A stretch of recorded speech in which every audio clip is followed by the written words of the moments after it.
Howdy folks, welcome to another painting session. I'm Dan, and I'm alone this morning.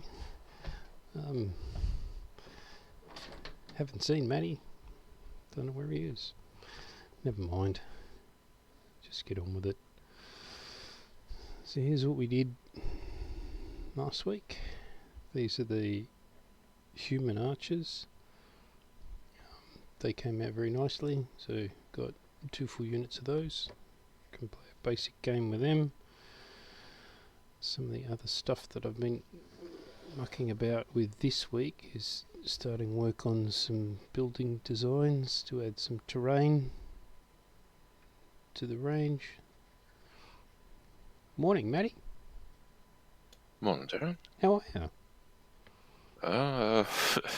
Long story. Are Better. you still in Thailand? No. No. Right. Although, for what I've pissed away, I probably could have gone. Bender. Yeah, basically. Good for you. I'm envious. I'm not. You'll recover. Yeah. It's taken me, well, the bender was Thursday night, so... That is excellent. How was yesterday at work? Not I at didn't work? go. Yeah. I did not go. I was still hungover at, 8 o'clock last night. Yeah, I said, right. screw it, I'm going to bed. Yeah. And fair enough too. Just showing the people of the internets the new building. Not streaming, obviously. Yeah. Well, then it's not live on Twitch. Oh, isn't it? No. Oh, wait, now it is. It's going to have Or, hang on, maybe it's actually dropped out because you went live and it seems to have recorded 2 minutes and 9 seconds. Right. Now, according to my end, it's still streaming. Alright, so what it did is it's dropped out after your first 2 minutes and 9 seconds. And now it's restarted again. Oh, okay.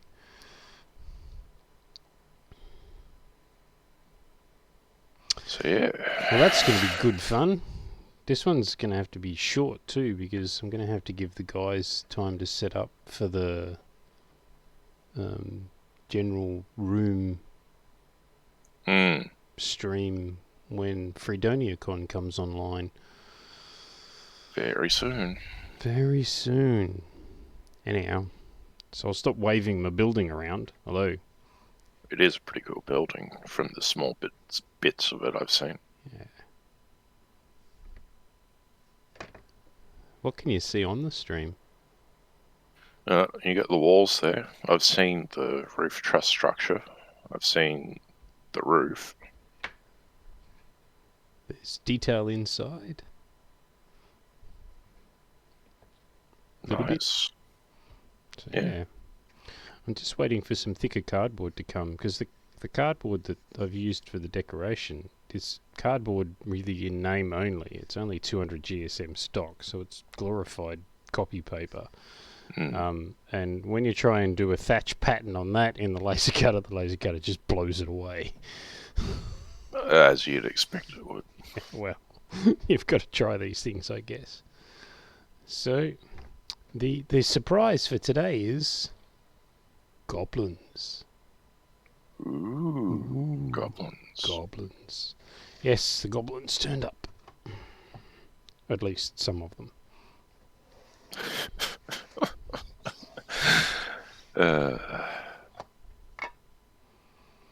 Ew. Waste some more time while I sort that out. Oh, yuck. That went everywhere.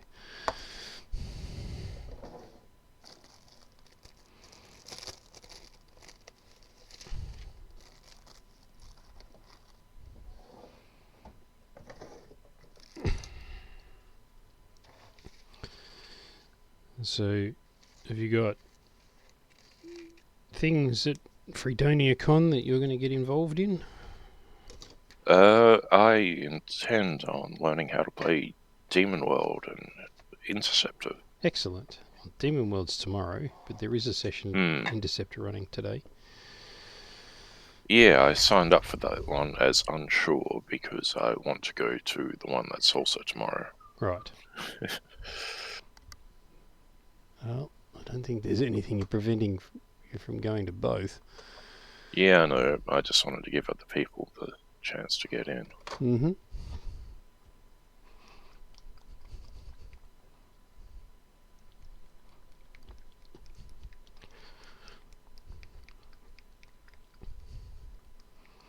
Now, this very uncomfortable sensation going on at the moment because I have a wet bandage in my sleeve. Ooh, fun. What have you done? I fell off my bicycle. You were riding a bicycle, I was. not a motorbicycle. No, not a motorcycle. I didn't fall off the motorcycle. I had an accident on the bicycle. Which was bad enough, let me tell you. It was at 15 k's an hour instead of 150 k's an hour. But anyhow. So, it's a funny story. Shall I relate it? If it doesn't bring back too many painful memories, I finally realised the worth of Peloton. Right. In falling off bicycles because you're going at 0 kilometres per hour. Yes, but if you get caught up in the mechanism... Yeah, probably. So I had a very, very bad morning at work. I had a really nasty clash with my immediate superior. And that engendered all kinds of negative feelings, which I then decided that I would go and sort out by excessive exercise. So there's a loop that I ride, cycle, 45 kilometres, and it takes me a couple of hours. So by the time I get back, I'm absolutely exhausted and I can't be bothered thinking about anything at that point. Just go and collapse in a corner. So I thought this is a very good idea. So I get to the 23 kilometre mark, which astute people with mathematical abilities will notice is about as far from home as I can get.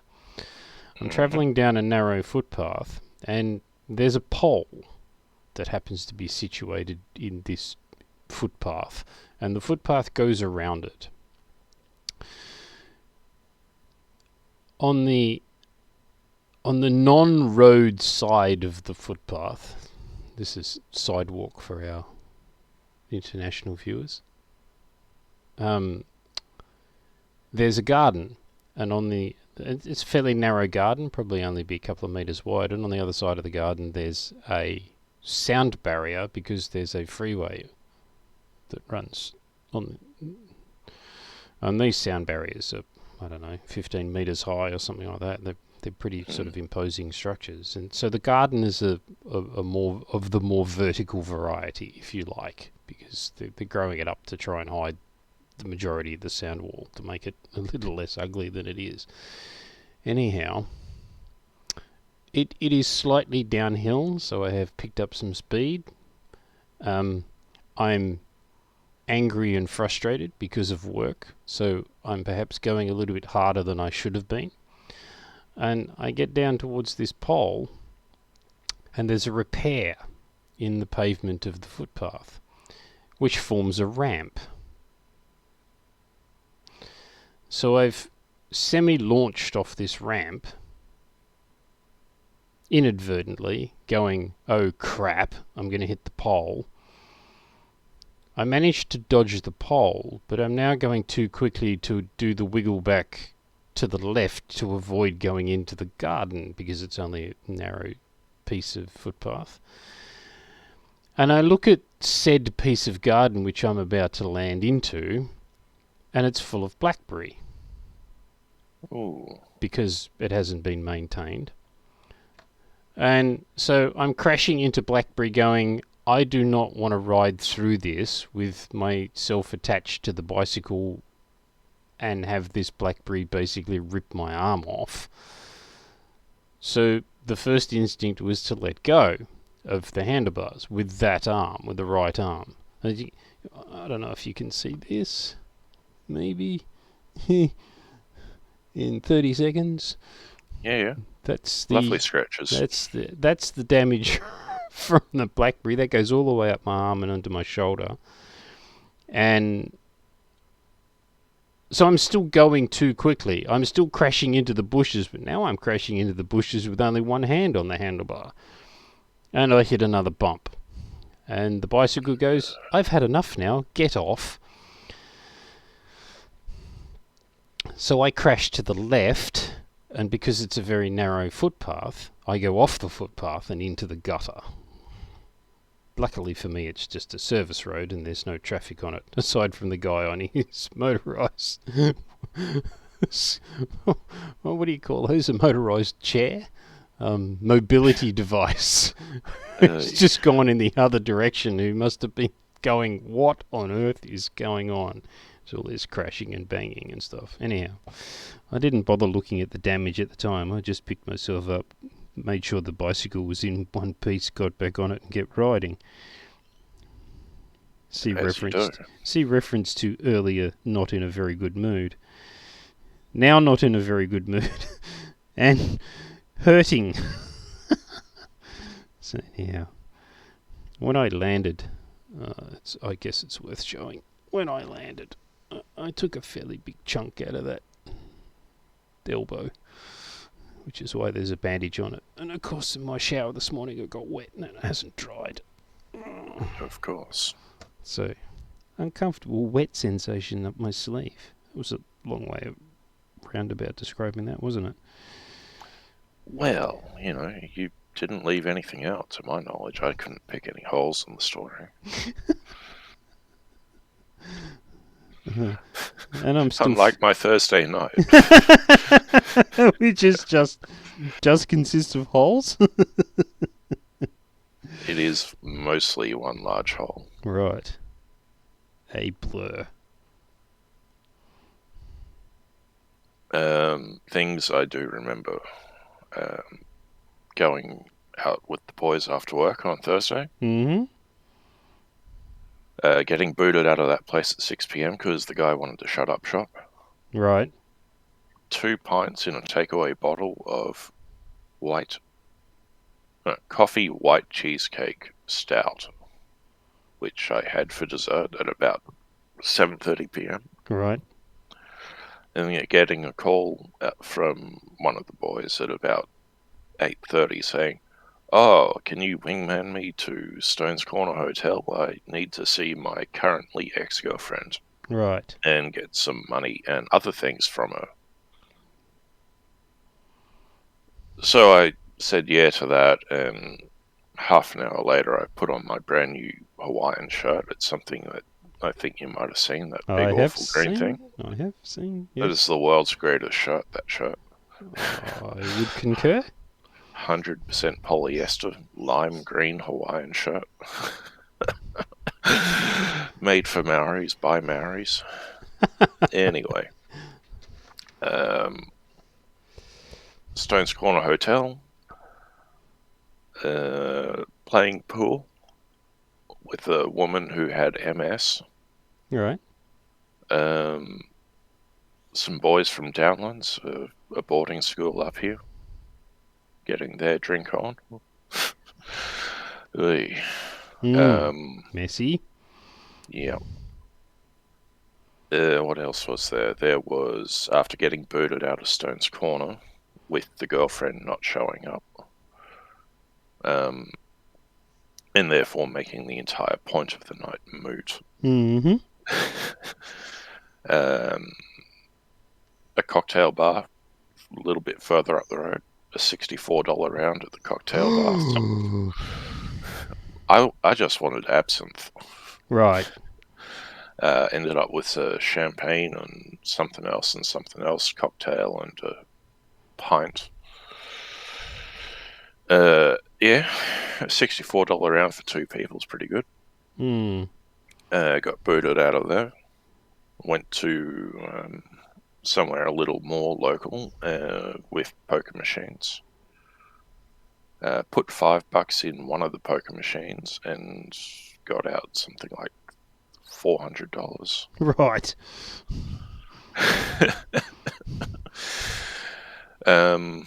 Of course, which, about covered the night's spendings. Break even. Oh, and then the projectile vomiting as soon as we left there. Oh, yeah. That All would have been the the way champagne. home. Yeah, probably. Yeah, don't touch that stuff. It's nasty. Just the champagne or the double tequilas being poured on top of my pints. No, it was the champagne.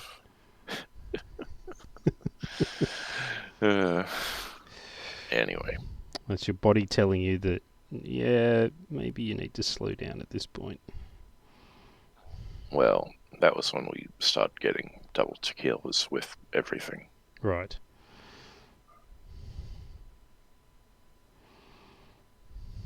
So yeah, lots of projectile vomiting. None inside the car, to my knowledge, that I heard of. Which is good. It was all down the side. I would have heard by now because I did hear from him yesterday. Right. And then a couple of times here at home. And then, yeah, that was my night out. I sent a text message to the boss just before 8 saying, I'm not feeling very well. I don't think I'll be in today. Yes. And then about 4 hours later, she sends me a text message saying, would you like a job? And I'm like, I'm not sure if I can actually legally take this because of government obligations. Because of the way that the job is funded. Right. Now that's an interesting conversation. Talk me through that.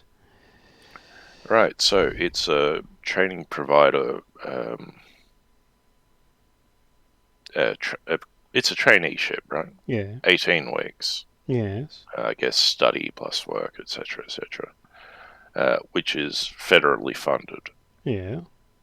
I'm already receiving federal funds, and it's more apparently aimed towards people who aren't eligible for federal funding in another way. So I need to have a discussion with some people about my eligibility about it before accepting. Yes, that's reasonable. But it would be nice. Probably falls under the category of you can't do both. Yes. So I'll drop off one for the period of time and then get back on it, unless they offer me a proper job. A proper job. Yeah. Well, I don't know. I think you could probably run the place. So I probably could. I think this would be me learning how to do just that. Because I do know that they are looking for full-time staff. Yeah.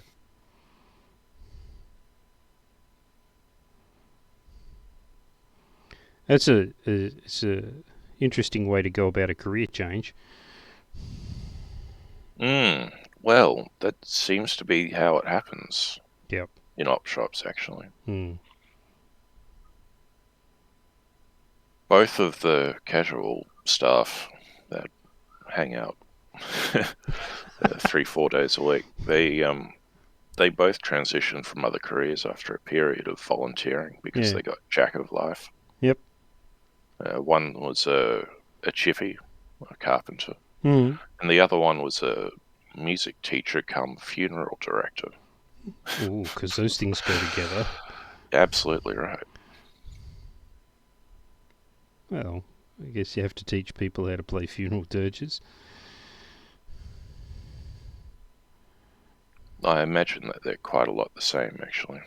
Organising a whole bunch of people who don't want to be there for a performance. So, no deep cynicism here. None whatsoever. Yeah. Yeah, that's interesting. That's very, very interesting. That could be extremely positive. That might open some doors. Yeah, well, from there I could go on to, I don't know, run an Audi or a Woolworths. You run anything. Well, nearly. Well, but okay, true, but it's general retail, right? Mm.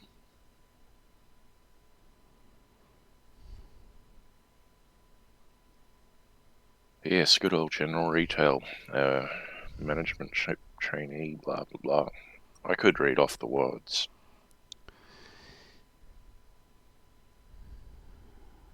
I did retail. I even managed a retail outlet. I think I might be slightly more suited to your retail outlet that you did than maybe, yeah. Maybe. I wasn't suited to it. Okay, Cert 1 in workplace skills it is. Yeah, okay. So it's a nothing. Yeah, it's only that will Cert 1. focus primarily on online listing, digital media, customer service, and business skills. I have literally all of that Exactly already. right. So you're getting a cert to say that you can do all this shit. And a paycheck for 18 weeks to do it. That's right. I mean, it's minimum wage, but I'm getting less than minimum wage at the moment. That's right. But the So, thing about yeah, that I is... want to do it. Yeah, you have to make it'll sure it's be, legal.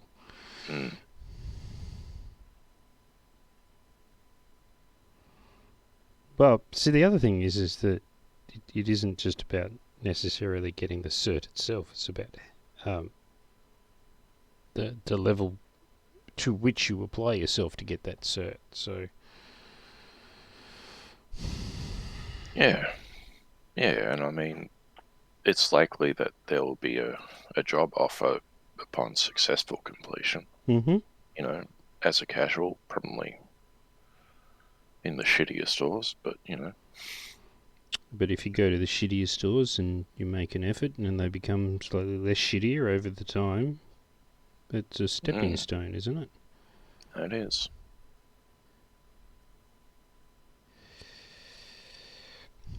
And I'm just being honest with myself when I say this. I actually don't mind the work. That's why I'm still there after my indentured servitude is over. Yeah.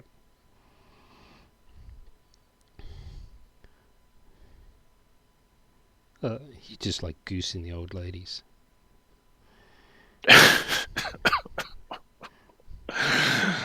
The old ducks are pretty funny.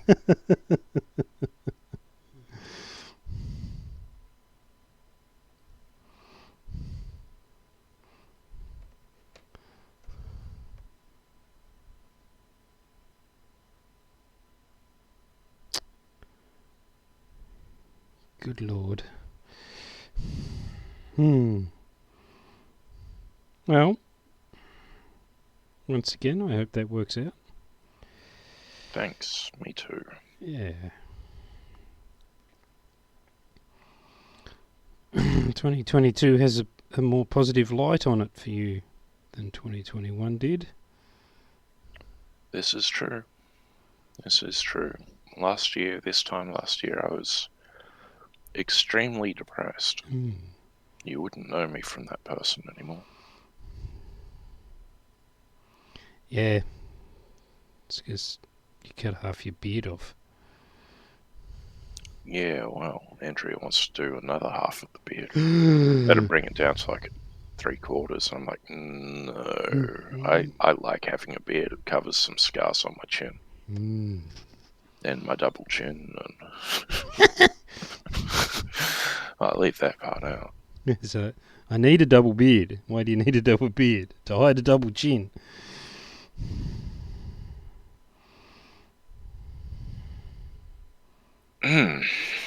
Yeah. I just wish mine was as glorious as yours.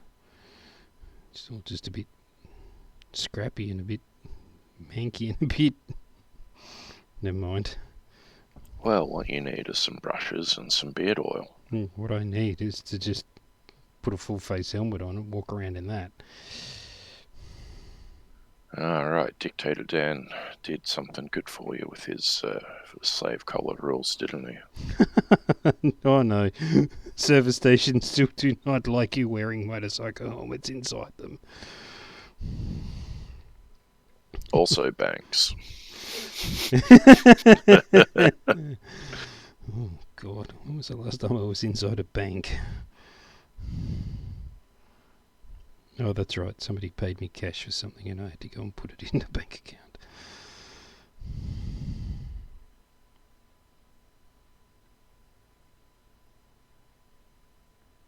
Yeah, all the mask rules inside banks, they just couldn't figure out a way how to deal with no face coverings and face coverings mandatory at the same time. Yeah. So up here, all the bank branches closed. Yeah. All the Commonwealth branches are just closed forever. They've gone out of business. Yep. The bank I'm with, Suncorp, they've been closing branches left and right for years. Yeah. I could not tell you where my local one is anymore. Probably the middle of the city, and that's a bit of a distance. It's one ATM installed at a wall. Oh, they've been pulling out their ATMs too. Yeah. Because they're well, they don't get used. Well, they got to deal with Bendigo as well. So.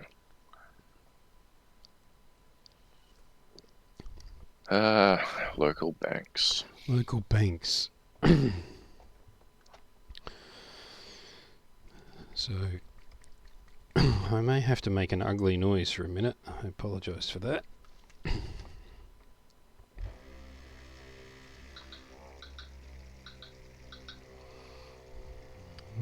That'll be my printer telling me that my current batch of bases is done.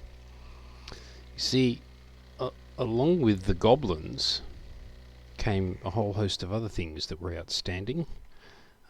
Some of which was the critical mass stuff that I ordered. Ooh, critical mass. And so what I did was pulled out a couple of the figures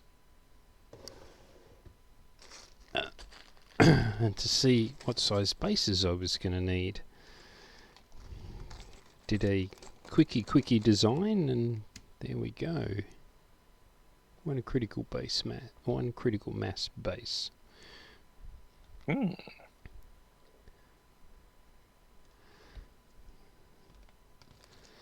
And sadly, I've run out of grey, so now I'm onto the black.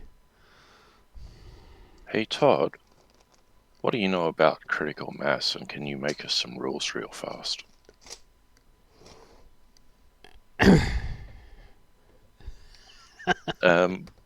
Actually, would you like to know that that's actually my responsibility? I thought it might be, but Todd just joined us, so and now he's out again. Todd's got other things that he needs to focus on. It's worth a shot. It'll be me doing critical mass at some point. No. Well, I can hear you. We heard you. What's that? We can hear Hello. you. Yep. Okay. So what was the question? Sorry. He wants you to do critical mass rules. Critical mass rules. Do we need them? Well, there are no rules available for that system currently. Oh, I thought it had rules. It did, but they've all sold out of them, so they don't have any more. So there are none on the website for sale. Oh. And I was asked, once I was out from under Demonworld, if I would produce another set. To which, of course, I said yes, because...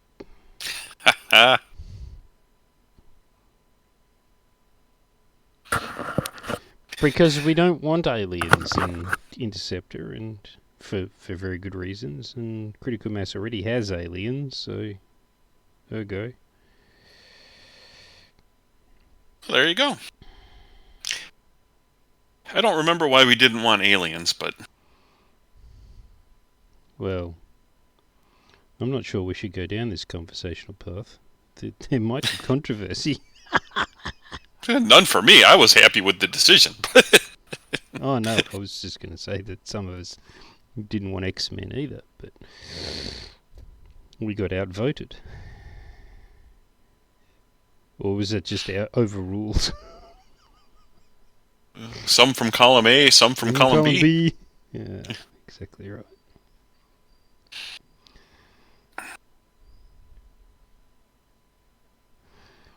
So legend has it that meeting is still going on at work, but I just turned off my computer. Right. You just said, it's the end of the work day, it's the end of the work week, goodbye. Yep. Well, that works. So I apologise if you can hear the dog whining in the background. She's obviously finished her shark skin chew and has moved on to complaining.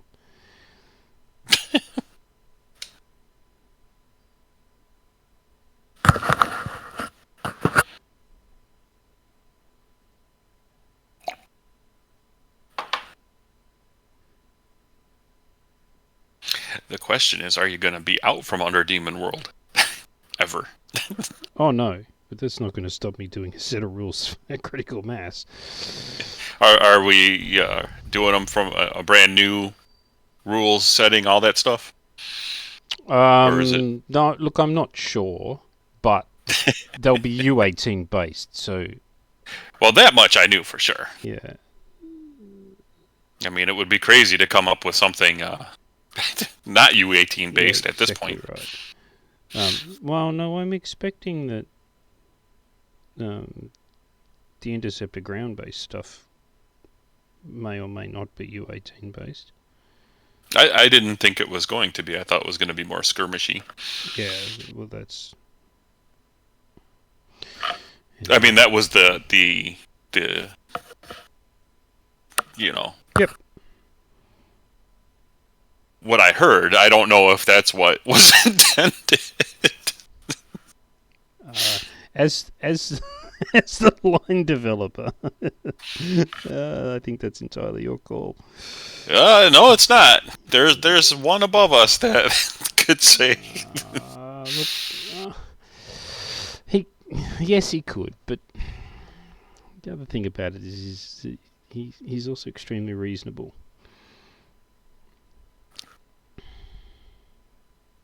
I mean, I guess we'll have to see how Interceptor and Leviathan do. I mean, if they're rolling along, then it's a lot easier sell to, you know. Mm-hmm.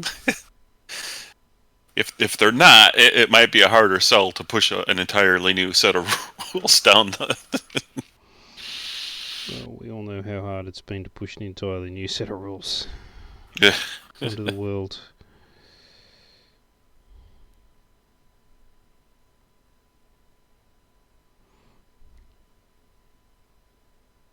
Yeah, I hope people like them. That's all. Well, I do. The trouble is I don't count myself as people.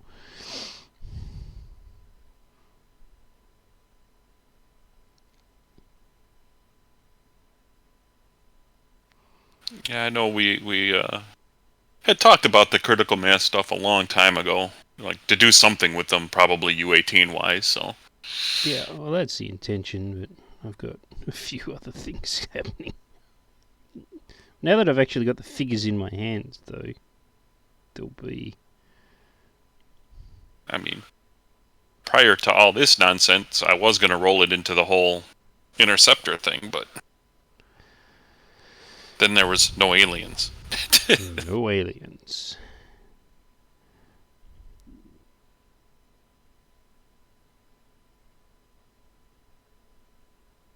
And the person that wanted no aliens moved on to a different, you know... Well, I didn't really want them either. Yeah, and I didn't care either way, so it was an easy decision for me. That's, you know, a lot less stuff to worry about. Well, the problem is that aliens are never aliens. They're people in rubber suits. Yeah, and that's what I didn't want. So, I mean, that made it a lot easier, you know, to go along those lines. Is like, even reading the old Renegade Legion aliens, like... Yeah, they're just people in rubber suits. 10-legged rubber suits, but you know what I mean. Yeah. Or they're humans, but even more beautiful with long hair. Yep. Suspicious. Which then... Yeah. Which I thought was funny, because, their whole thing was like letting their hair grow, but they shaved everything except for their heads. Right. They like show the girl with her armpit up. Shouldn't she have like big long armpit hair? Absolutely. And it should be braided, and it should have beads in it. Like their whole species was like, our hair is our most important thing. Well, but only on our heads. Maybe I'm crazy. Nope. Do you have any idea what we're talking about, Matty? I'm just thinking about elves and Babylon 5. Uh-huh. Or Star Trek, or Star Wars, or... Well, it was the whole shaving thing that got me onto Babylon 5. Ah. Oh, wow, I've missed something here. So one of the alien races on Babylon 5, the Centauri. Yeah. All the women are basically shave-headed, except for a ponytail. Right. And the men have fantastically tall hairstyles, but are also basically bald, aside from a fan of hair sticking up in the middle of the head. Anyway. I thought that was to cope with the actors' natural hair loss. Maybe. I don't think male pattern baldness affects that many women. Oh, no, I was only talking about the male actor. Well, it was all of them. I mean, what's wrong with having a guy with a receding hairline on TV anyway? Absolutely nothing. Nothing. It used to be okay. Well, now I don't know. Some of the comb-overs never were okay.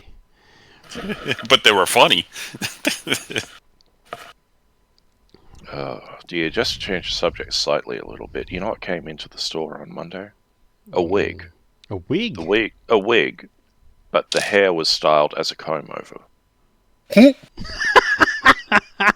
Oh, dear. That's it. Sci-fi resume, please. I don't think the sci-fi ever finished. That kind of wig belongs in the non-fiction section or the fiction section. I guess it depends on who buys it. Just think of the cosplay potential. You mean I could cosplay a dirty old man? Yep.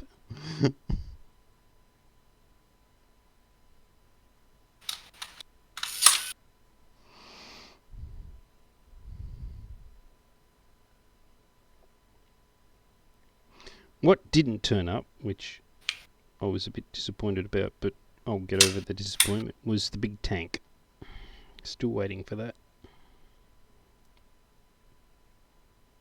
Out of the critical mass stuff. Technically, it's tanks, because I ordered one and then went back a couple of months later and ordered another one. And neither of them have arrived. But I did get my 80 Battletech bases.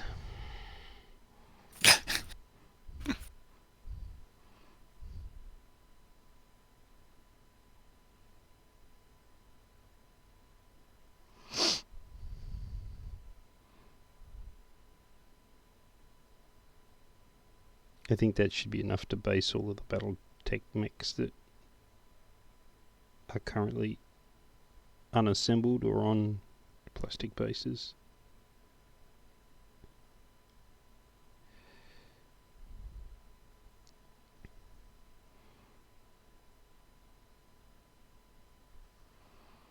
So, yeah, I agree.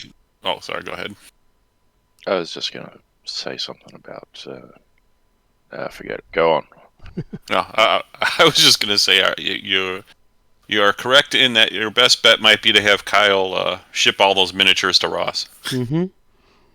So Ross was going to have a conversation with you about that because I reminded him of it during the Demonworld catch-up last night.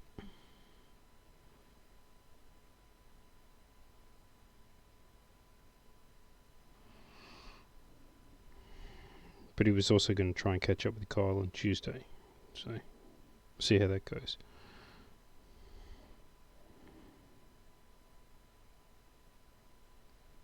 Because, yeah, with my current schedule, getting over there and cataloging them is probably a stretch.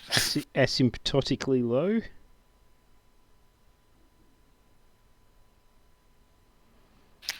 But as for your question about the shape they are in, it is bad. Yeah, they have. Yeah. They have faced the ravages of conventions, numerous conventions. I was trying to figure out whether it was the lighting or they had this sort of natural Cheeto glow to them. I think that was the lighting. Right. Because some of them were painted by somebody that's like a good painter, and then some of them were painted by me. Yeah. Those will be the ones that look like crap. I hate to say this, but I think they all look like crap. And I don't think the basing helps. Yeah, somebody painted some that were fancy, so there are some good ones, comparatively. Yep. We're talking to Ross about getting out into his shop to take the bases down to the current basing size. Well, the bases should be the correct size, but no, they're not. They're not. No, they're 50 by 20s on the infantry. That was the size, wasn't it? They're now 40 by 20. Well, I mean, you changed it, right? Mm-hmm. Okay, so they were the correct size when they were based for the rule set that they were based for. Well, now they need to be rebased because they're not the correct size anymore. Yeah. That I had no control over.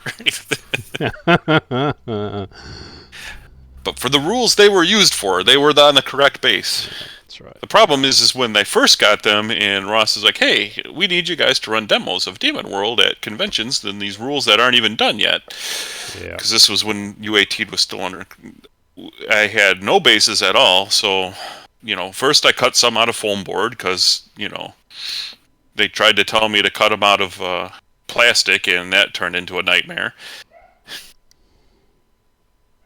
So, and then I found a place online to order wooden ones, which were nice,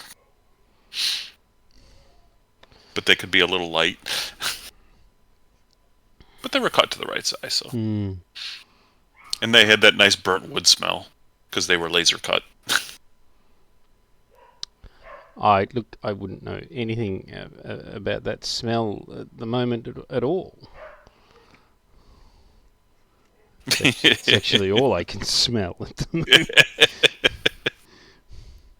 Oh, and I think there's some of those model things like that in there that Kyle has too. I should have them send them to Ross too for you. Mm-hmm. I got a couple of those build your own little fortress kind of whatnots out of wood. Yeah, like what you have there. Mm-hmm.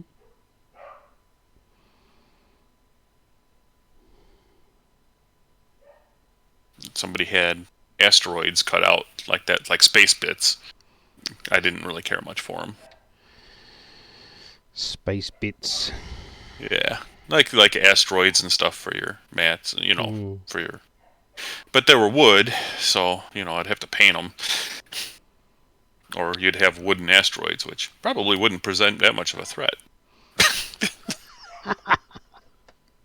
Depending on their velocity. Relative to yours.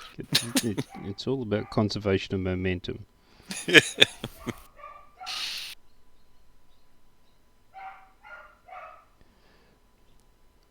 is... Believe it or not, this is the dogs actually getting along. Not hearing anything, so... Oh, really? My microphone's not picking that up. Well, that's excellent. Because it's annoying me.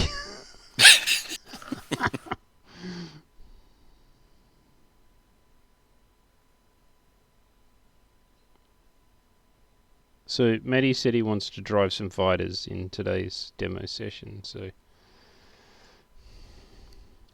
Well, one of them, I signed up for both. well, I'm only dobbing you in for today's. Fair enough. Yeah, go for it. Oh, that doesn't get you out of it, Todd. I'm just going to be pushing the pieces around. I don't have to show up. Yes, you do. I'm far enough away. There's nobody that can come here and make me do it. They can't come there today and make you do it. Yeah, but in 3 weeks they won't be able to find me. Right. Is that your date? Is that? Yeah, just about March 12th, something like that. Have you sorted out the RV's issues? Oh no, it's gonna be a friggin' nightmare. So no, that's all. It's gonna be great. Just remember, it's not an adventure until something goes wrong. Yeah, well, the adventure has already begun.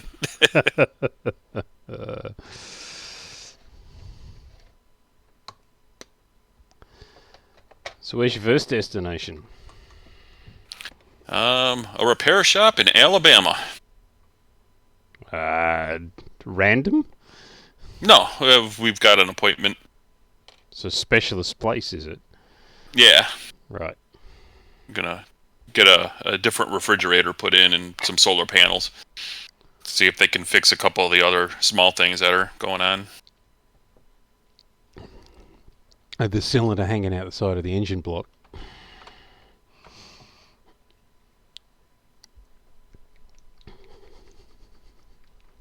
Or it doesn't have little problems like that. A what? A cylinder hanging out the side of the engine block. No, I hope not.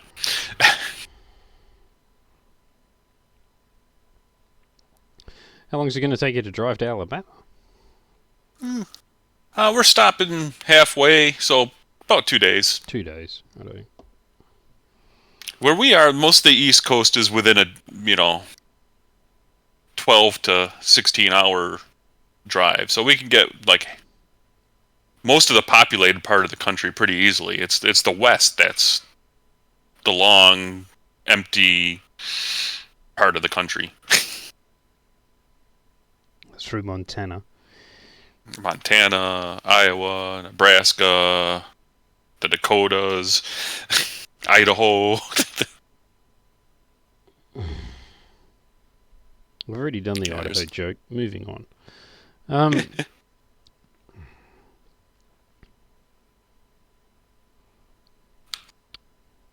See, I often forget that the US is shorter than it is wide. So I guess from where you are to the central south, it's actually closer than the west coast. Yeah. Oh, definitely.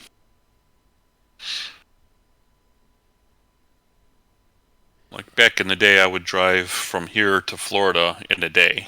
Right. So, but it'd be about like a 13-hour haul, but doable. That's kind of crazy. That'd be like me driving to Matty's place in one single hit. Not as crazy as that. Seeing as how it's about 20 hours from me to you. Yeah.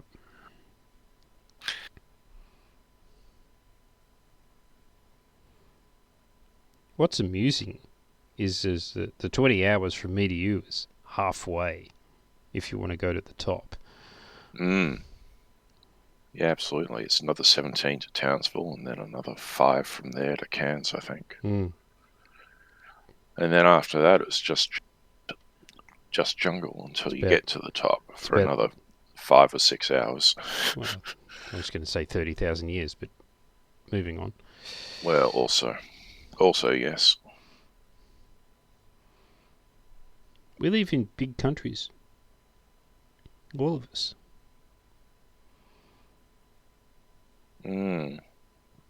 Not quite Canada and not quite Russia, but big countries nevertheless. Yeah, but Canada doesn't really count because most of it you wouldn't want to drive to even if you could. Well, that's true. Isn't most of it just floating over the Arctic sea ice? Yeah. It's just frozen tundra. Well, you'd argue the same about Russia, right? This is true. Also, yes. It's like unlimited kilometers of tundra and pine forest. Yeah, you know you're in trouble when you've got a country that stretches 10 international time zones. Mm-hmm. And that's without making up your own ones for daylight savings. Well, let me tell you about time zones in Moscow and changes. Because we just had to fix a defect relatively recently because we were using a version of a database server that was old enough to have predated Russia's latest time zone change for Moscow. So we were doing installations of software into Moscow that there were certain rules about expiry dates on certain things that were getting very badly messed up by the fact that the database server's date didn't agree with the operating system's date. Fun. So I think it was back in 2011 or something like that. Russia changed its time zone for Moscow permanently. It shifted it by an hour one way or something. And apparently a whole bunch of people objected to that. So in 2014 they shifted it back again. We happen to have the software released somewhere between 2011 and 2014.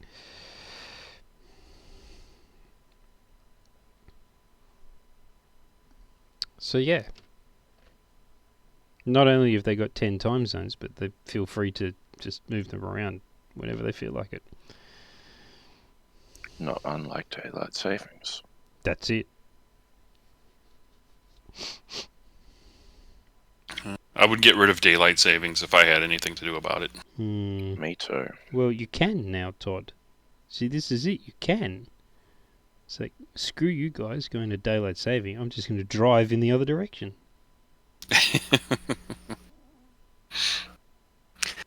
Yeah, but they still change the time in most of the country, so no matter where I am, there's only a few spots where they don't. Well, So it's still a pain in the butt. Isn't it true that the closer to the equator you get, the less likely you are to run into daylight savings? Just means you're going to end up in Florida for half the year. I was going to say, you could try Mexico, but Mexico does daylight savings too.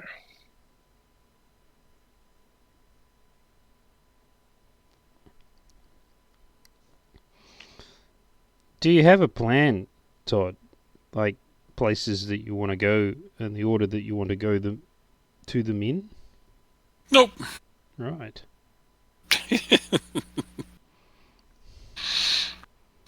Planning, that's crazy talk.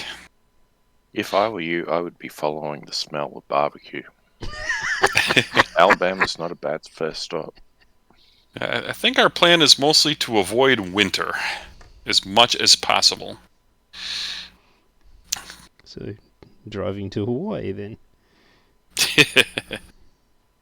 Head to Arizona in the wintertime, then head back to the rest of the country in the summer. Up to the North Tundra lands. I was going to say, hey, you're in Death Valley for half the year. No, you got to get out of there by about March or April. Yeah. Yeah, my wife was stationed there in the Air Force, so she knows about what time of year to get out of Arizona.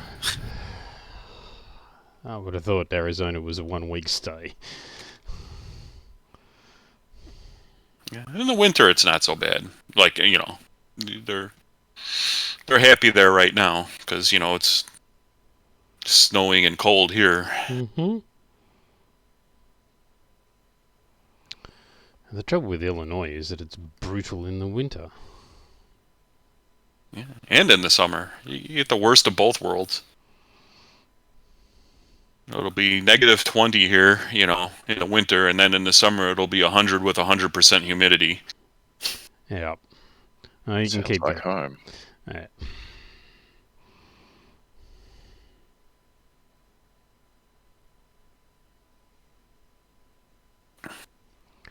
I've just realised I have screwed that guy up royally.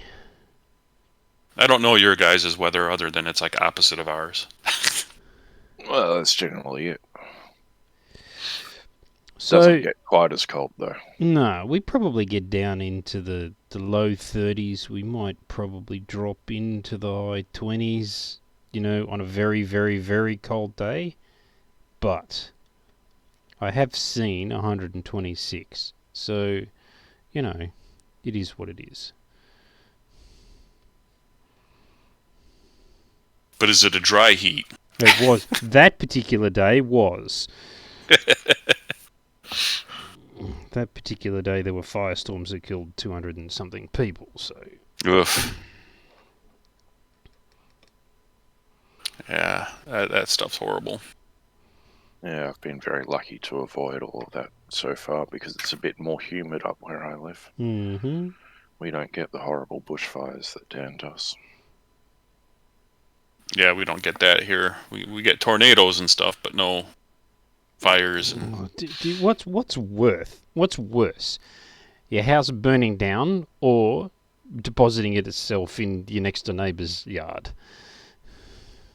I mean, I guess it's relative because, like, for me, I would say tornadoes are worse because it can happen any time and it's unexpected. But I guess a fire can too. I haven't lived where there's like fire danger like that. Yeah. But I always imagine that if you knew there was a fire burning in the area, you could choose to leave. Well, kind of like when the hurricane's coming. You could choose to leave when the hurricane's coming, but you don't, and instead you buy a bunch of beer and party. Yeah, right. Well, I can tell you that you've got maybe 5 minutes warning for a fire. Maybe. Yeah. Yeah, if it kicks up like that day. Yeah. So where we were living, up in the hills, there was one road in, one road out. Well, actually, technically there was two roads out, but one of them was a dirt road, and it was not very well metalled, and very deep potholes and ruts and all that kind of stuff. It was very difficult to traverse, and it was one way in certain sections. So, hence I say one way in, one way out.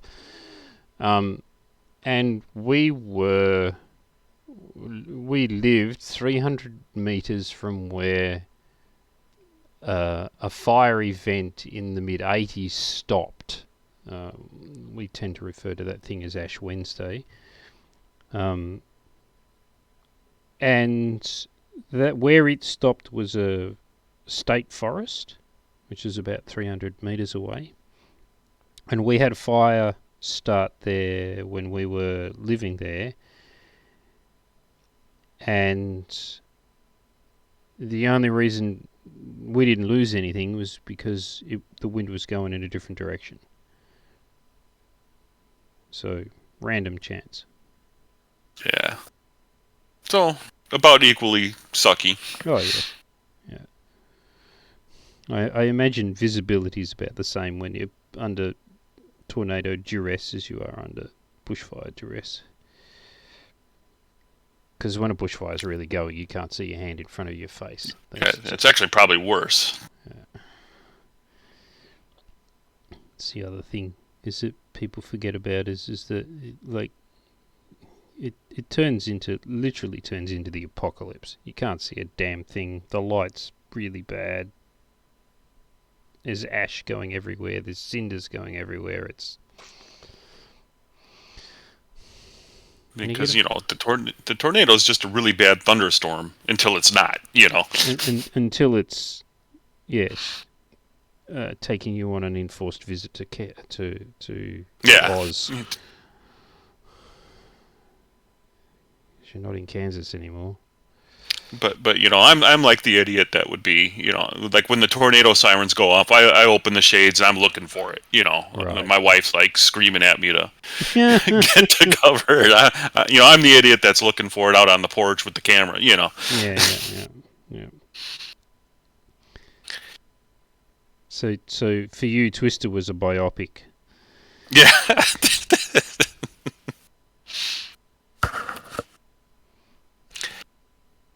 until the lightning gets close. Then I'm out. That's where I'm. Nope. Yeah, okay. Not standing out in the middle of the field with that stuff going. Yeah. Lightning scares the crap out of me.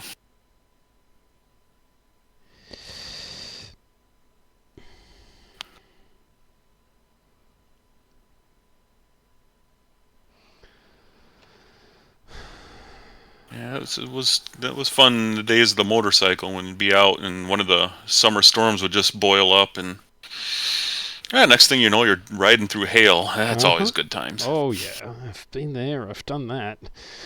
At least I had a helmet. The guys I was with did. I kind of felt bad for them, but kind of not. No, because I'd have been laughing my ass off. I may indeed have fallen off. I would have been laughing so hard. It's like, you guys enjoy your freedom. Yeah, exactly. Like, I wore a helmet and it sucked. I can only imagine. The day I got caught, I was on the freeway, so I was doing, 60 mile an hour. I'm going through a hailstorm, and I only had a pair of jeans on. So I had a leather jacket on, but I had jeans on, and it was pinging off the tank and off my legs. I'm riding along going, ow, ow, ow, ow, ow, ow.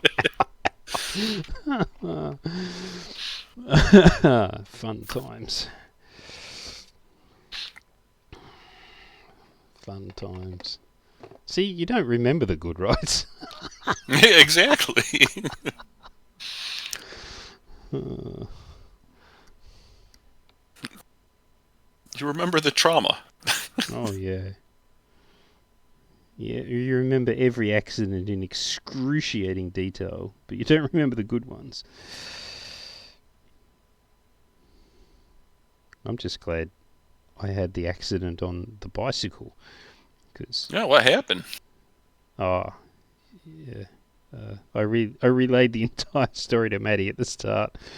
Oh, okay. But basically, the perfect storm of stupidity and speed and a blackberry bush. Ooh. Hopefully you're okay. Well, I'm here. Yeah, I mean, no major broken limbs or... No, nothing broke.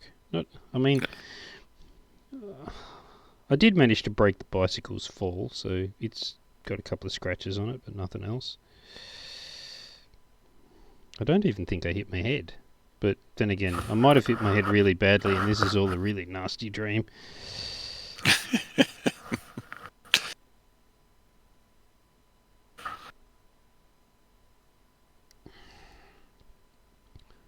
Quick time check, Todd. What's that? Time check? 4:03. It's 4:03, and you're expecting to start that game at 6? Is that right? 7. 8 our time. So 4 more hours. 4 hours from now is 1 p.m. Okay. Double check that, but looking here, let's see. Friday, 8 p.m. And I think he did put them all in Central Time, I think. He did. What time is the opening? 7 p.m. our time, so 3 hours from now. 3 hours from now. Okay, so it doesn't have to be shorter. Ooh. Damn time zones. I can't keep up.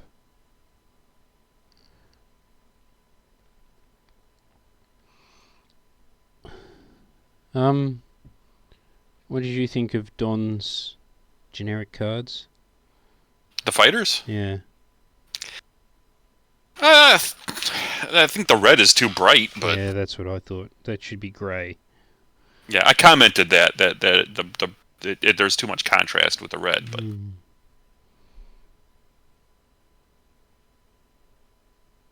yeah, I would think a neutral, like a gray or something, would be. But I know he wanted it to glow like Tron, so I don't know. My computer made it look like yarn more than anything. Yeah, I had to really zoom in to see that it was lines. Yeah, same. Oh, okay. So I'm not off kilter. No, I was going to say that I thought it was not quite there yet.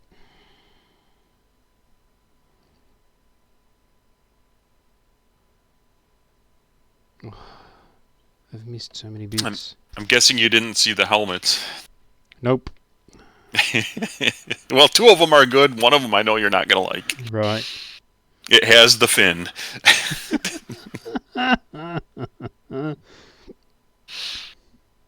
But I just let it go because at this point we can't have them distracted redoing helmets for the next 2 weeks. No, there's other things to be done. We sent the confirmation for the models yesterday too. So Yeah, I saw that come through. Whatever, when Ross sent the whatever the molds look like, or no, they just wanted to check dimensions. oh, okay. And I made the point that we know nothing about whether the plugs fit yet or not. Well, we don't know what the shrinkage rate is on this particular material, so we can't tell what the tolerances are going to be. So, you know, it's probably going to be a matter of they're going to cut the molds to our specification, and they're going to find that the plugs don't fit, and then it's going to have to be altering the molds to get the plugs to fit. But that's okay. Ross was saying that there's an approval process wrapped around the models. So we just won't accept them until they fit.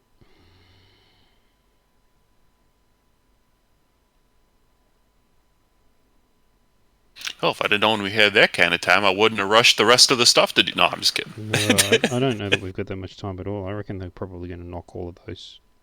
Yeah. What are they? They're four molds. They'll knock. Yeah. Well, it's sort of. I'm having doubts about this timeline, but Which timeline? the one to get everything done.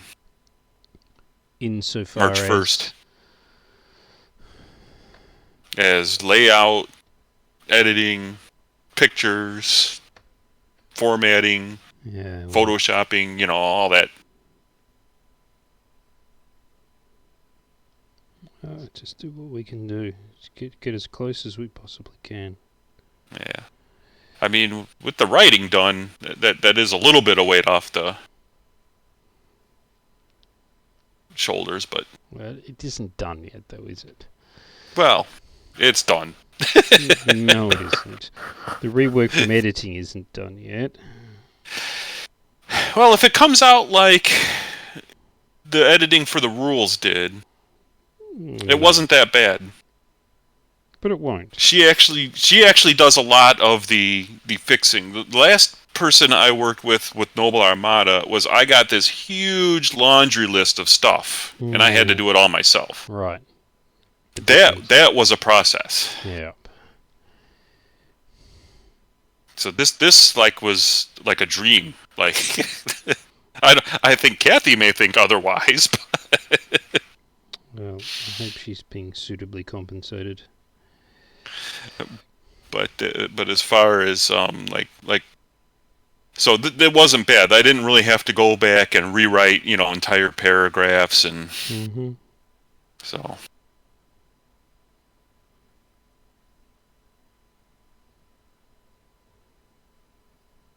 It was not a painful process.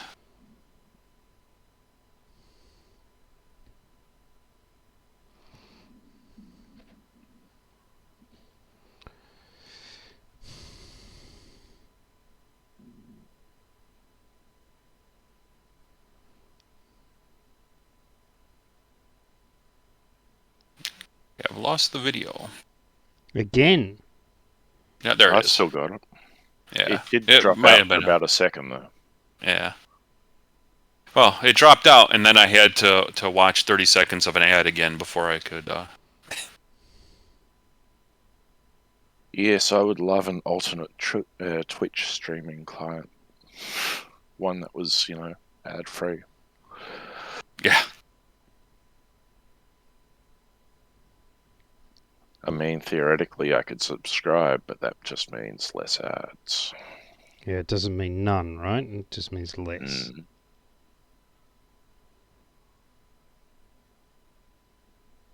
Yeah, I'm trying to reduce my subscriptions. Well, we're talking about the live stream I'm running tomorrow, because the main room is going to be using the Twitch channel, so I'm not going to be streaming it on Twitch. So we were looking at something like Restream it to stream it to Facebook. And it requires a subscription. I'm just like, yeah, no. So I'll just record it and... Couldn't you stream straight to YouTube? Maybe. I didn't bother to go and look at how to do that. I do know of people who live stream to YouTube. I don't know how they do it, but I'm sure it's possible. Yeah, but then you can live stream to Facebook too, right? Yeah, but then the point is that I'm occupying a table room for the con, so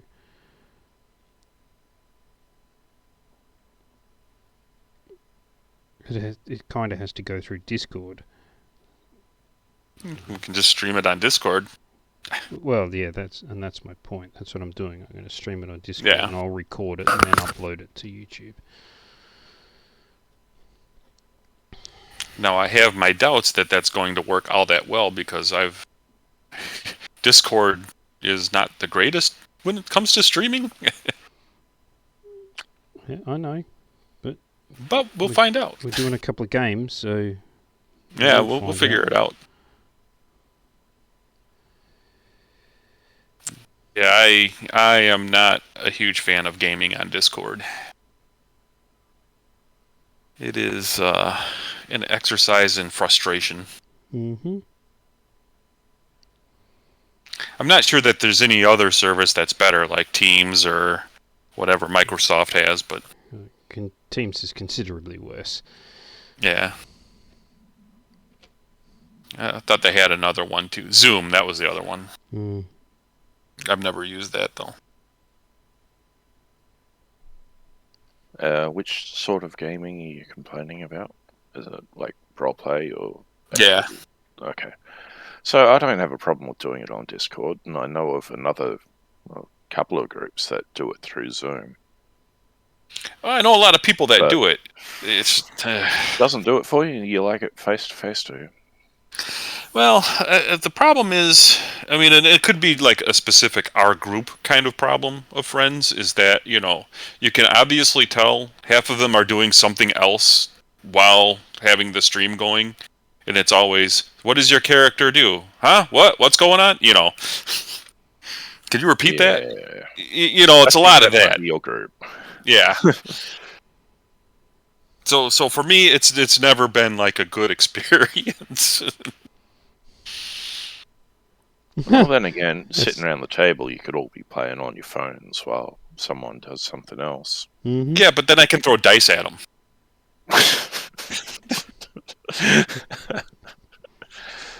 Now all you can do is throw the dice bot at them. Yeah. It's like, hey, what's happening? Oh, your character just died. What? What are we going to do for a dice roller? When? Today? Yeah. Well, Ross is turning up. Oh, Ross is going to be there? Okay. Are we going to make him roll all the dice? Oh, I'll roll half of them. He can roll the other half. Wait, you get to roll my dice. Oh, I hope he's listening. I threatened to bring him a new set of dice with me when I come over for Gen Con.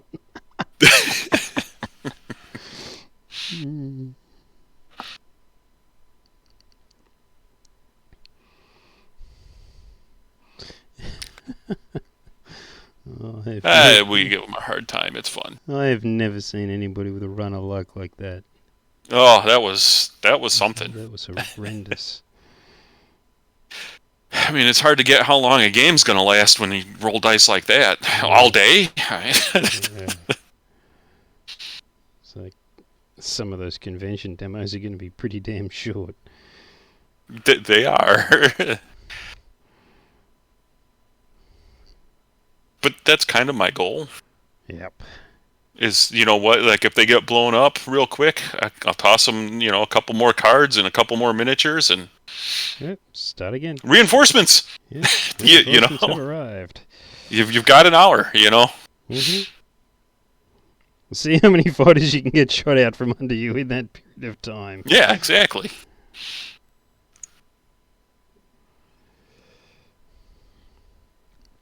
Now I'll buy, once the miniatures are available, on their own, I'll buy a bunch for one convention, and I'll just, keep what you kill. Right. Nice.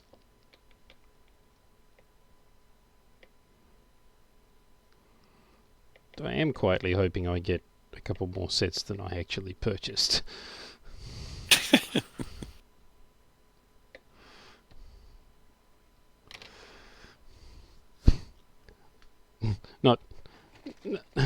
Not that I really need. More? Oh, there's another set running off the printer at the moment. They're in the high temperature resin to go as masters. So. Well, with luck, we'll actually have the real game by Gen Con. Yeah, I think there might be some luck involved. Yeah, me too. That would be nice, though, so as not to have you truck, extra crap across the ocean with you. Well, when am I going to get the opportunity to paint them? This is the thing, or do we just play the games with unpainted ones? I think we want painted ones there, though. We would like a set of painted ones, but I think we could run the demos with unpainted ones, and it's not the end of the world. Yep. As long as there's painted ones at the booth for people to look at. Do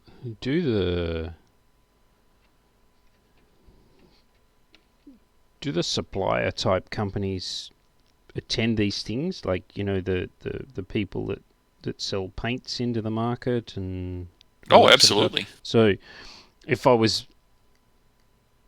I needed something to repair something, I could probably just go to a vendor's stall and buy it. Most likely, yeah. If I had to, yeah. Cool. No, you'll probably pay more than you would. Oh, yeah. I guarantee that. But yes, for painting, there's definitely paint they sell there. Glues and whatnot might be another story, but... Oh, I would have thought that if they're going to turn up with paint, they're going to turn up with their entire product range. They probably do. I never really looked all that hard because I always would bring, super glue with me, so... Yeah. Well, I mean, this stuff's going to get damaged, so... It's going to have the ability to repair it, so... Yeah, they're going to get ripped off the bases and knocked over and... knocked on the floor and stepped on. Yep. Hopefully, for the fighters, they're a little more sturdier than the bases I had set up for Noble Armada. Yeah, there's not this big lump of metal sitting on the end of a fulcrum, so... Yeah. Yeah, so I'm hoping they'll hold up a little better. Because, I was using plastic flight pegs and... Oh, no. You put a hunk of metal on there and it didn't, if you treated them with enough respect, they would be fine, but most people at conventions do not. Nope. I need to try and figure out what substance is going to take Cheeto grease off that doesn't take paint off.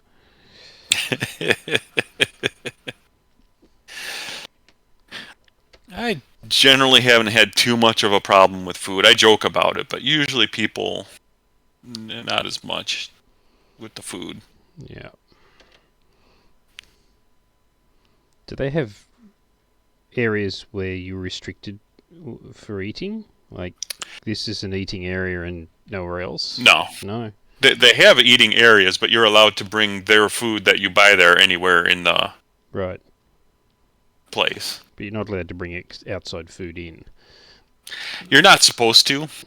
I do. Well, I might not this year because normally I would truck down there in my car with a cooler and, boxes full of my own food and whatnot. I won't be doing that this year. Nope. This is going to be a whole new experience for me. You get to be a fly-in like the rest of us. Yeah, I've never actually, Gen Con's always been within driving distance. When it was in Wisconsin, it was 3 hours north, and then Indiana, it's 3 hours southeast.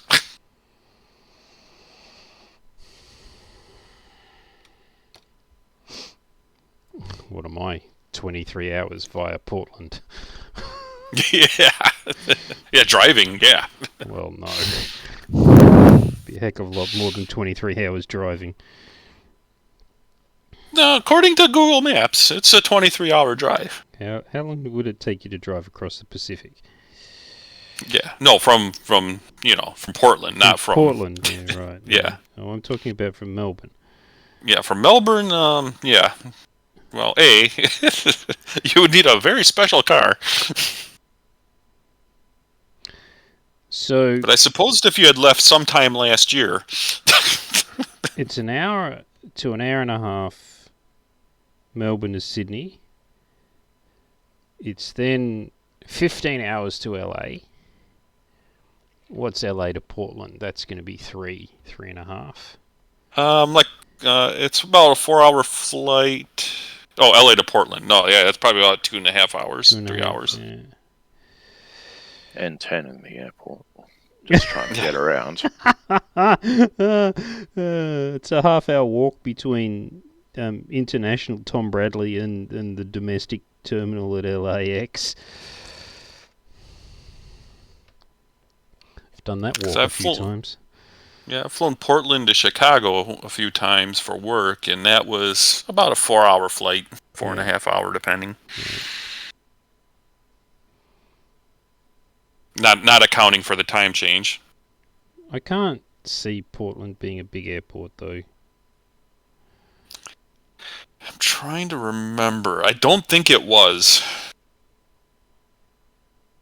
But I might be confusing it with the one in California I went to.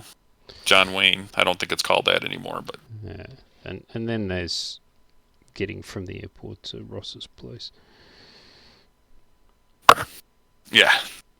Well, I don't have to worry about that as much. No, you're just going to drive into his driveway, aren't you? Yeah, but then I gotta go to the airport to park. Mm-hmm. Right. Since he's not coming back. Well, we're going a day earlier than you, apparently. Oh, are you? I think we're going on the Tuesday. Oh, I thought I was going on Tuesday as well. Oh, okay. Well, we'll need to sort that out because he was saying that we're going a day earlier than you. But if we're not, then we're all going on the same plane, so much the better. Yeah, I have no idea what the plan is. Oh, he was saying that Carol's coming because she's going to be manning the booth. So. But I could meet you all at the airport and just park at the long-term parking. Mm-hmm. Because I think it's about a 3 or 4 hour drive from where I am, but that's no big deal. You can have the car on the back of the RV. Yeah. Just one of those towing arrangements. Yep. Yeah, we got a little stick shift Nissan Versa that just hooks up and put it in neutral and it's good to go. Yeah, because an automatic just wouldn't work in that situation. Jeeps are popular with that because I guess you can somehow press enough buttons to put the transmission into like a true neutral state. Yeah. But people have not pressed the right buttons, and there are pictures of grenaded transmissions. Mm-hmm. That's because for an automatic transmission, the engine has to be running for them to be supplied with lubricant. So they get super hot, and then they explode. So yes, we call stick shifts just manuals. Manual transmission. Some of us call it that. It's one or the other here. Mm-hmm. I didn't know which terminology you guys used.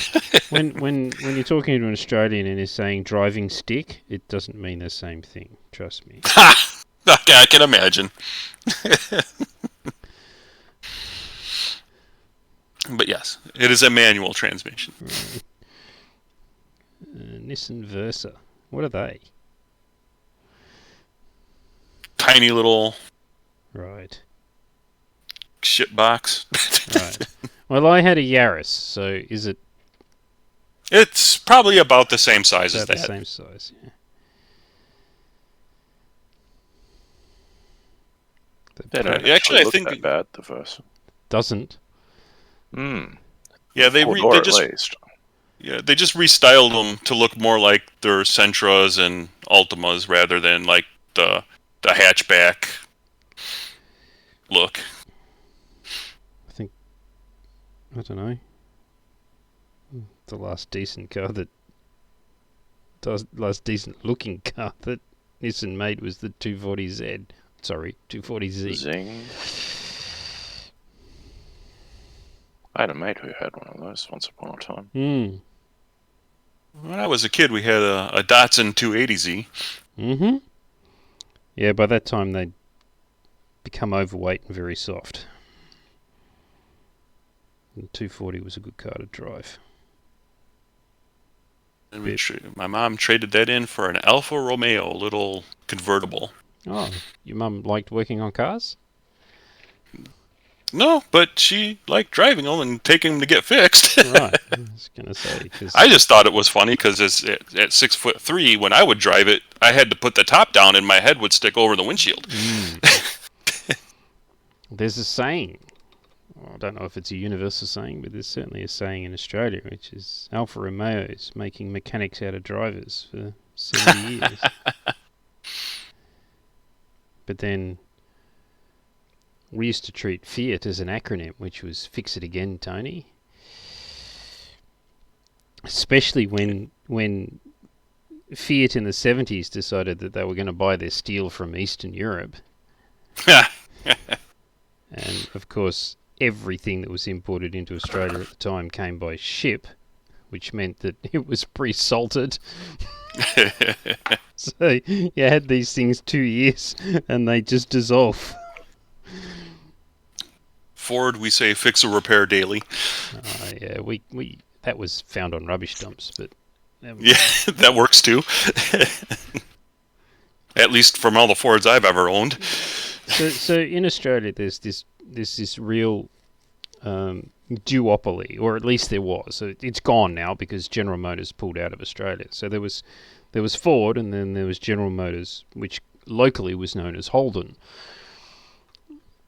And the Holden was turned into an acronym because it wasn't an acronym, it was a name, but it was turned into an acronym, and it basically was holes, oil leaks, dents, and engine noises.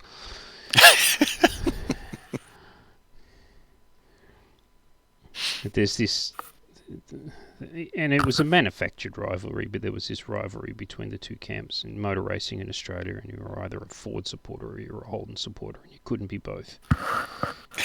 And it carried over into the rest of life, not just motor racing. Oh, absolutely. Well. Absolutely.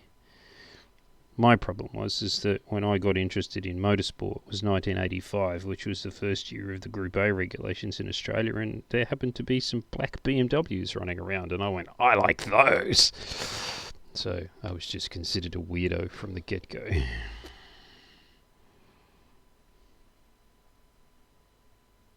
Yeah, I like cars, I like motorsports and stuff like that. I absolutely do not like NASCAR. Driving around in a circle doesn't appeal to you? Yeah, I mean, I can make a left turn. I mean, crap. Well, yes, but can you make a left turn in a...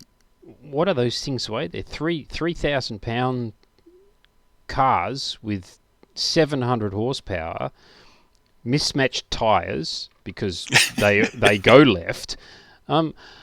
Like, I was really disparaging of NASCAR too, but the thing about NASCAR is that you can turn up and you can sit on one of these spectator seats in a bowl and you can see the entire race.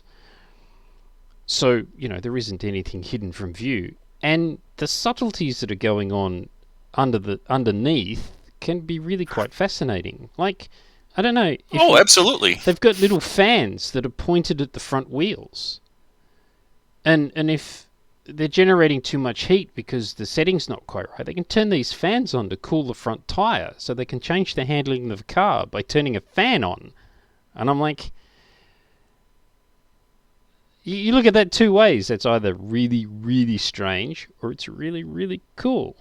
Anyhow. No, I mean, I get it. I mean, I know there's a whole thing that just watching it to me, it's kind of like baseball. There's a ton of subtleties to baseball, but I could also watch paint dry. Yeah. Well, see, I feel most strongly about golf. Oh, God. I'm with you. Oh, I can't deal with golf. The Like, worst why? part about it is that if it's on TV, I will sit and watch it.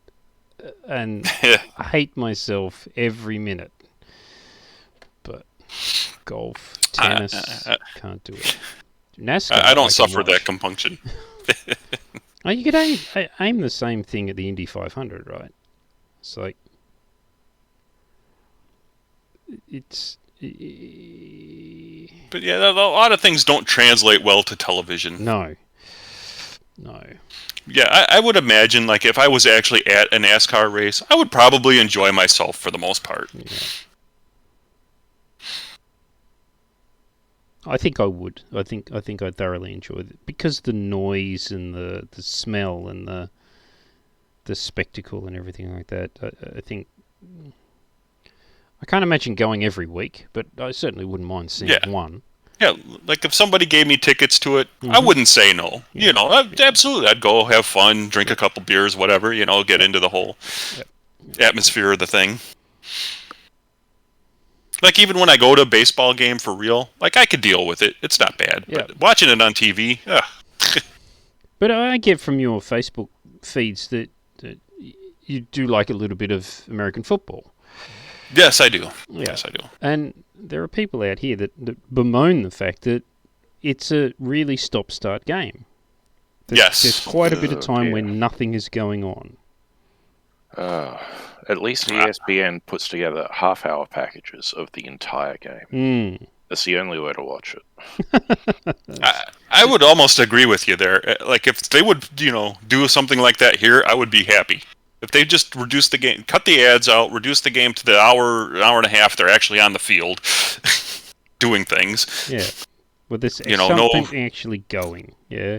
Yeah. Well, the problem with these half-hour packages that are condensed to the entire game isn't that they're mostly highlights, because there are a lot of highlights. It's that they leave in the touchdown celebrations and that shit. Yeah. It's like 20 minutes of dancing. Fucking just show. See, what's funny is they cut that here. Good. Maybe I'll try it over there and it'll be better. They won't. They'll show the celebration for like a second or two, and then they'll cut away from it because I guess they don't want to encourage the behavior. I don't know what the thing is. I say let the guy celebrate. It's hard enough to get a damn touchdown half the time. But yeah, but this is the whole football thing. It's like you either want a game where it's easy to score, and so that the celebration is not so important, like basketball. Or you want a game where scoring is ludicrously difficult, and so the celebrations have to happen because, it's this once-in-a-lifetime type thing, a la football, soccer. Yeah. Well, soccer especially. Especially. 90 minutes of tension. You no wonder why the fans riot. It's like not being allowed to orgasm.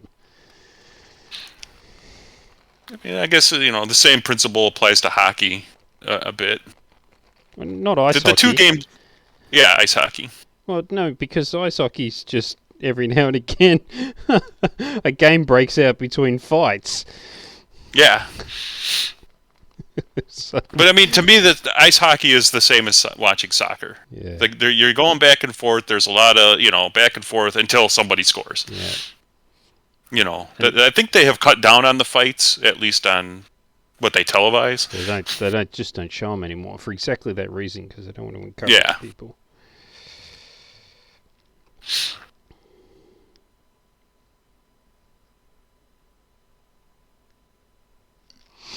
I don't know that they're going to fit. Why give me decals that don't fit? That's annoying.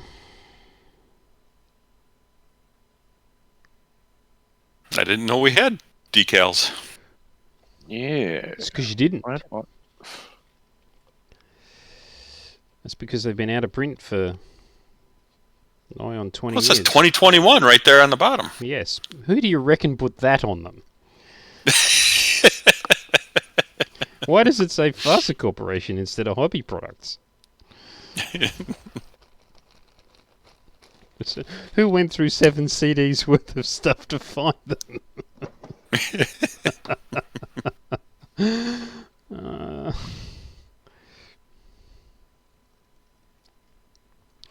If you want some, Matty, I'll send you some. But they don't fit. Well, you know, that's not my problem. Well, just out of curiosity now, because it's something you've asked publicly before and didn't have a possible answer to until now. Mm-hmm. How do the goblins stack up against, say, humans or orcs, height-wise, of the miniature? Are they 15 or are they smaller? Or Can you see that? ooh, yeah, They're a full head shorter. Full head that's shorter actually than pretty humans. cool. It is. All right. Well, I'm going to make dinner, and the dog looks like she really wants to go for a outside trip. So, time to bundle up, make dinner, and get ready for tonight's festivities. So, I will talk to you guys later. Thanks, Todd. Yep. Talk to you soon. Yep. Have a good one. See ya.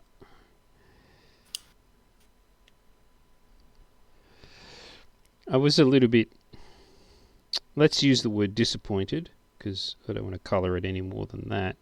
I did get a Grancroid, which I was very excited about. I didn't get any of the spiders, which I was not as excited about, but I got a Grancroid, but it only came with 1 pincer.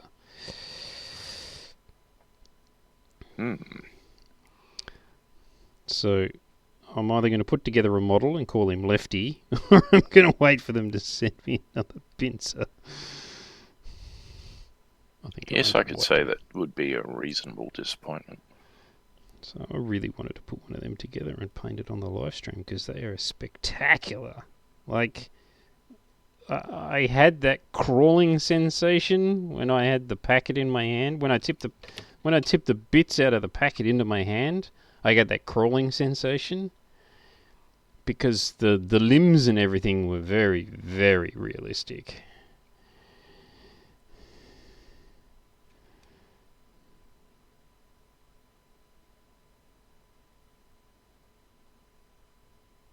I'm just trying to find the image on the RPE site. 4716.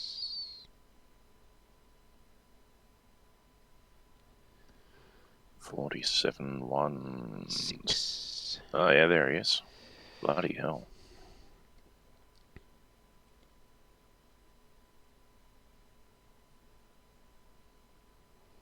Actually, what the heck? Let me grab the packet. When I finished butchering this decal.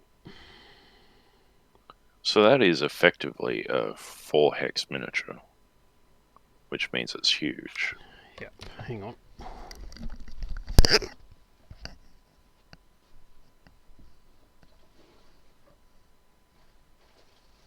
I know they've only put it on 3.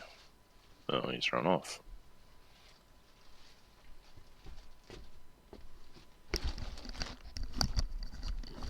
That's another advantage of having only put them away yesterday, is I still know where they are. True enough. Come tomorrow, that may not be the case. Oh, this getting old thing is getting old. Ha ha.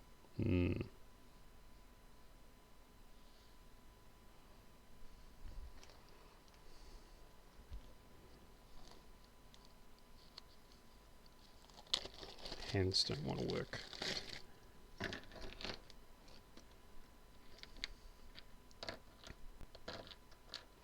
So you get a couple of gobbos standing on its back. They're cool. But, I mean, look at that. Yeah, that's only slightly realistic, isn't it? My God. And then you get sort of the that's the underside, that's the upper side. I mean, frowny face, anybody? So yeah, Have I ever mentioned I'm arachnophobic? oh, you have, and so is Joe, and I just love the tail, the sort of the ridge detail on the tail. They're going to paint up really quite realistically, and I can just imagine a reaction even now. Are you going to do something horrible and awful, like cover it in really short static grass as well? Oh yeah, let's see if I can get some black static grass.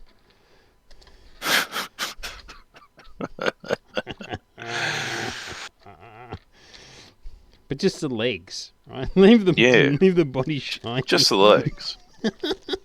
Save the full body treatment for the Tarantula Fortress or something. Yeah, that's right. Far out. Yeah. Right. Mental note, black static I'm going to grass. have nightmares about that, and I'm just thinking about it. Yeah. That's superb.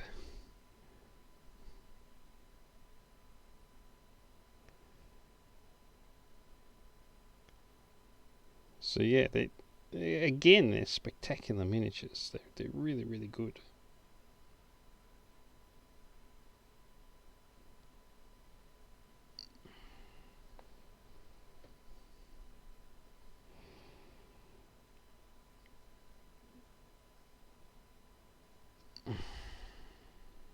So yeah, it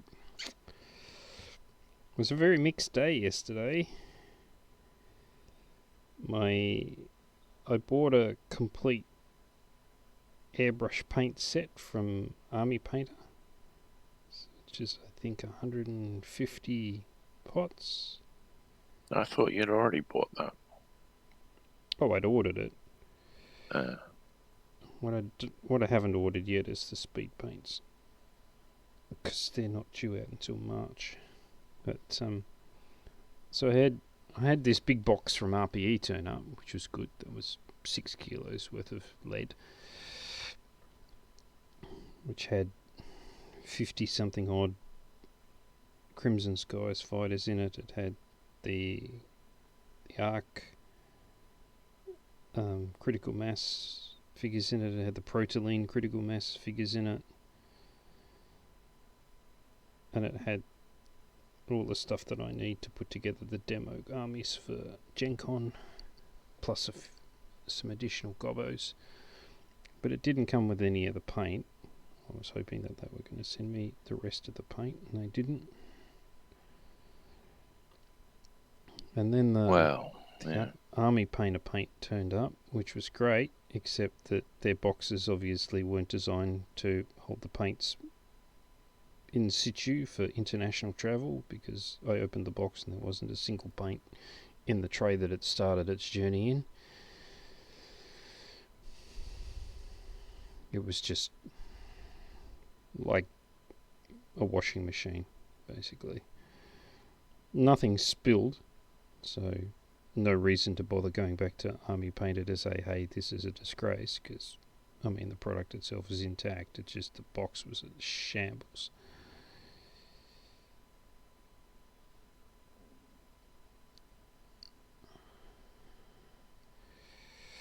Well, it could have been worse. Oh, absolutely. Absolutely. It could have just been a mess of paint fluid.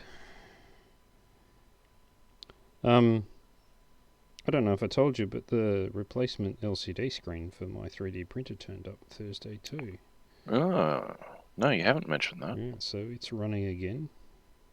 So it was just the screen that had died on you. The screen, yeah. Well, that's fortunate. Well, I don't know. $300 for a screen for 5 months' work is what I call good value for money. Yeah, but what I mean is, it wasn't that the screen had, not failed, and the rest of the printer was what had failed. Yeah, The toing and froing to go back to Frozen to get more parts, if the screen hadn't been the problem, that would have been a bloody nightmare. So, you're 100% correct. It was fortunate because now I don't have to deal with the rest of that crap, which is good.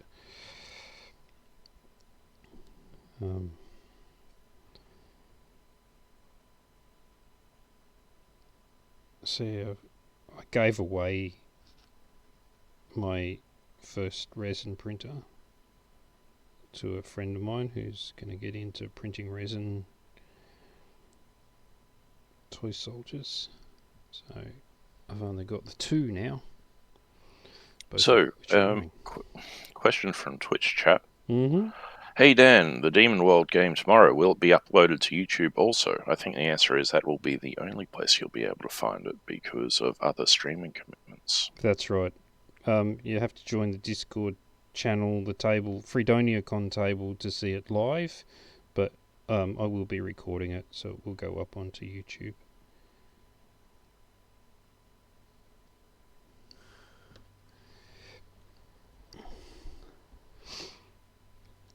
Speaking of which, it's 14 to the top of the hour. Thank you for that time check. I should just be able to get these stuck onto the shields, I'm hoping.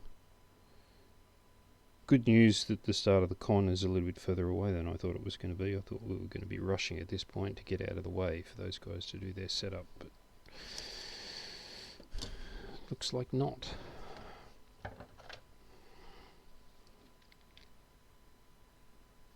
Oh, just bumped the overhead camera. I did. And it wasn't an earthquake. Didn't tickle, let me tell you.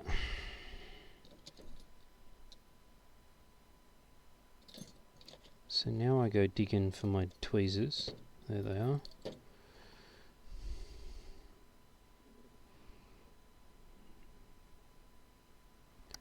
Dunk them in the puddle of water that I put just off camera, which was very sad, but I do this, I build up this decal raft. So they're all sitting in a little bit of liquid soaking.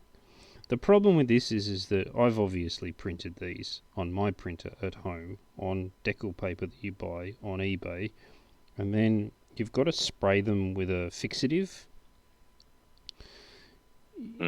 And it's a matte fixative, but you've got to put 3 coats on, and it actually makes them very stiff. So they're not like the ones that you get in your standard model kit that are nice and thin and conformative to curved surfaces and all that kind of stuff. They're just a little bit crap, to be honest. But I'm working on getting new artwork done and new professionally manufactured versions available. It's just a matter of when.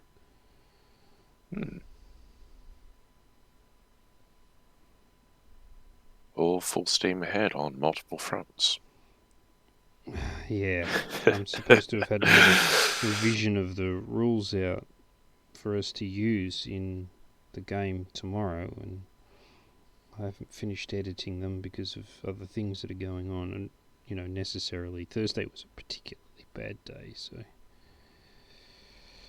Yeah, I mean, I wouldn't have wanted to have worked in that state too.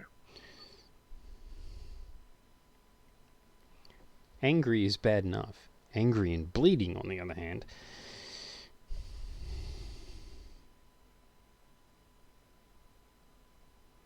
They also seem to take a little while to come loose.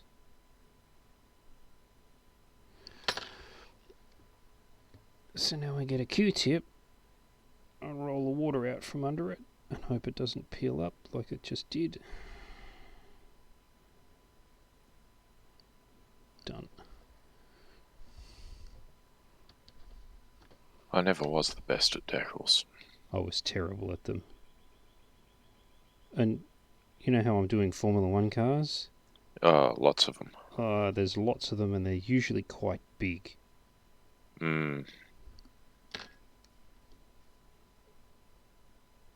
I will say that for the mecha kits I've often built in the last 20 years, most of the decals are multi-part.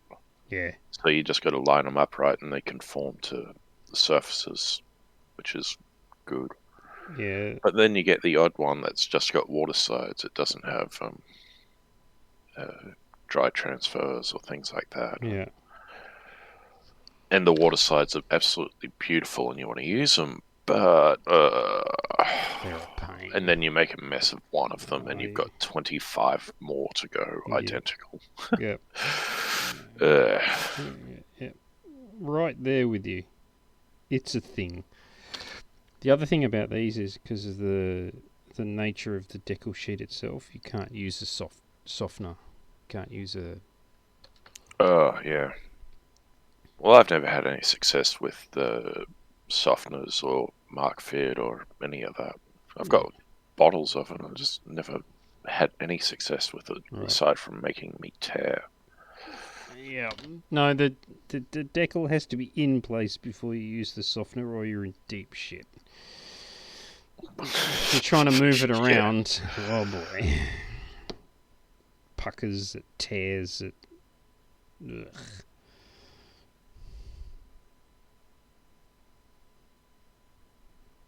Yeah, it's actually possibly my least favourite aspect of the hobby.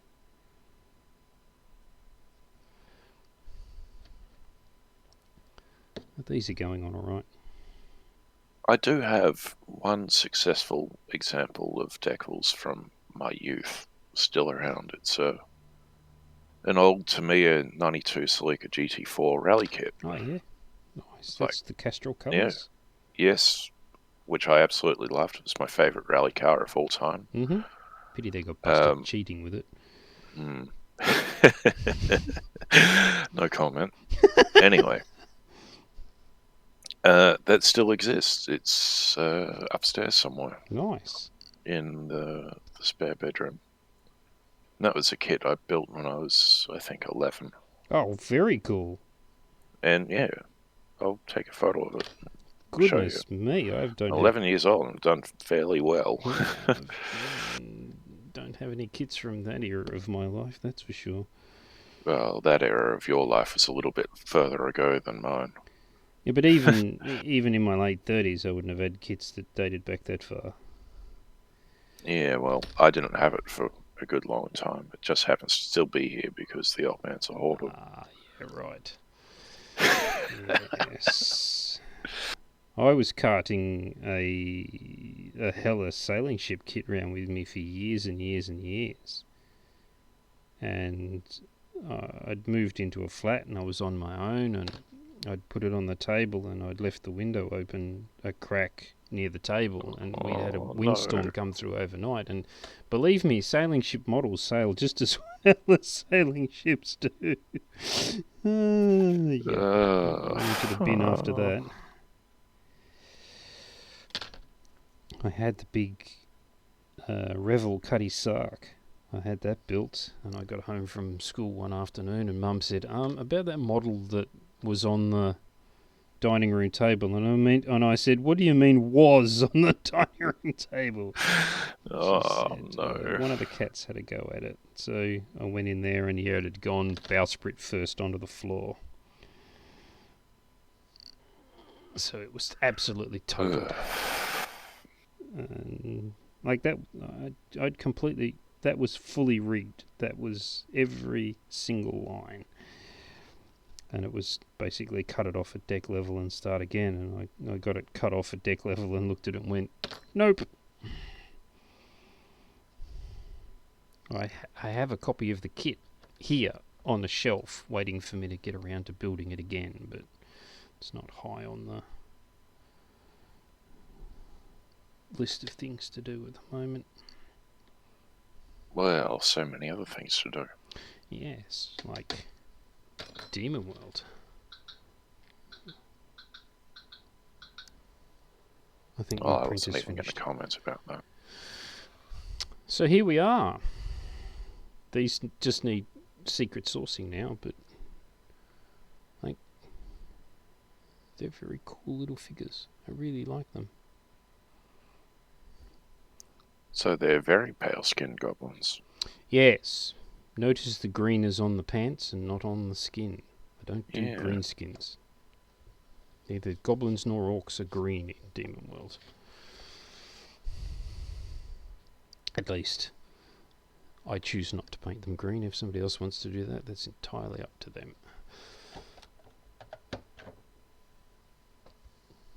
All right. I'm looking forward to seeing the finished product. Yeah. I'll probably wash them off camera and see if they're... Well, hopefully get them done so that we can show them off tomorrow. Yeah. Cool. All right. Thanks, Matty, once again. Thank you, Dan. I hope it's helped Enjoyable you as through always. Some of your hangover, hopefully. Yeah, still got a little bit of one. Yeah. Ugh. And I guess I'll see you in a few hours. Yeah, I'm looking forward to it. That's 3 hours' time, is it? What time did he say that was? He said that was 8 p.m. 8 p.m. Central. Yeah.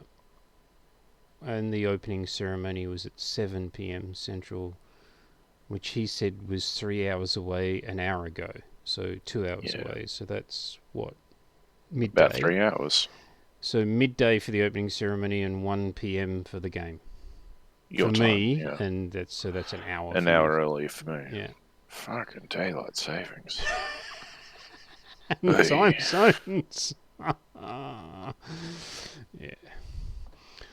All right.